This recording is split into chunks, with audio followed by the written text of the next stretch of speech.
Pinaghanap pa rin ng dalawang senior citizen matapos gumuho ang bahagi ng sanitary landfill sa Davao City nitong Miyerkules. Isang residente ang naitalang patay. May unang balita live si Argel Relator ng GMA Regional TV. Argel? Iga, nakakordon ang bahagi ng Purok 8 matapos nga ang nangyaring insidente at upang masiguro na wala munang mga residenteng makakauwi at makakapasok sa kanilang mga bahay habang nagpapatuloy pa ang paghahanap sa dalawang nawawalang senior citizen.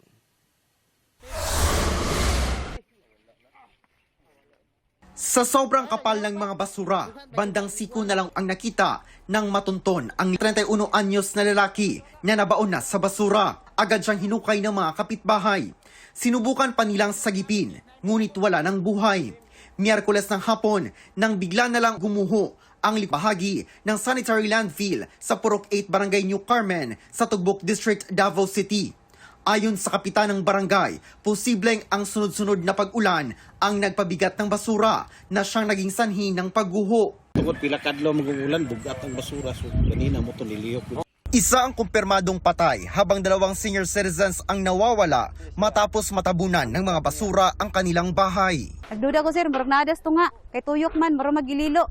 Pahirapan ang paghahanap sa senior citizens. Ang kanilang kaanak ay may nakitang palatandaan na posibleng nandoon ang katawan ng dalawa. Kanilang istak, kaning kinayam nila, o kaning iyahang payong, kay kani siya, ang istak niya, tapad ra sa iyahang gipuyan. So dako kay posibilidad nga naa sila diri dapita. Ang amo nga nihangyo lang may nga matrabaho lang unta. Bahala unsa basta makuha lang namo ang ilahang patang lawas, maplastar namo sila. Nakalabas na rin ng ospital ang magkapatid na lalaki na sugatan. Ni kalitrag ginaina yung kahoy katumba. Yan ni ato po yung sa likod sa kan buyan. Tubangan ka na mo si nanay. Di kan man, ni kalit maggan, wala may kaapas. Ang mangod na akong gitabangan kay naraman sa tapad. May ilang bahay din ang nasira, kabilang na ang bao-bao. Alas 10 Huwebes ng umaga, pinuntahan ng mga rescuer mula sa CDRMO at BFP Special Rescue Force kasama ang DNR Environmental Management Bureau kung saan may pagguho. Nagbahay-bahay ang kapulisan upang palikasin ang mga residenteng nakatira malapit sa landfill. Okay, kay problema ka na may kasami mo balhin na ni. Kaya wapod may nga puro ra temporary na mong itampuyan. Pero nadlok po din na karon. Adlok po gid kayo. Di pod may gusto mo balik po media. Madlok ni, delikado.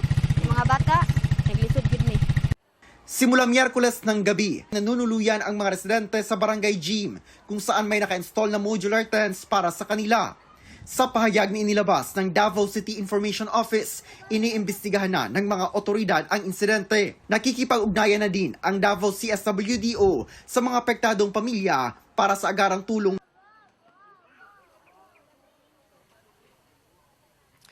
Igan, patuloy na nabisuhan ng mga otoridad ang mga residenteng nakatira malapit sa landfill na lumikas at lumipat muna sa mas ligtas na lugar. Yan ang latest. Balik sa iyo, Igan. Maraming salamat, Argel Relator ng GMA Regional TV.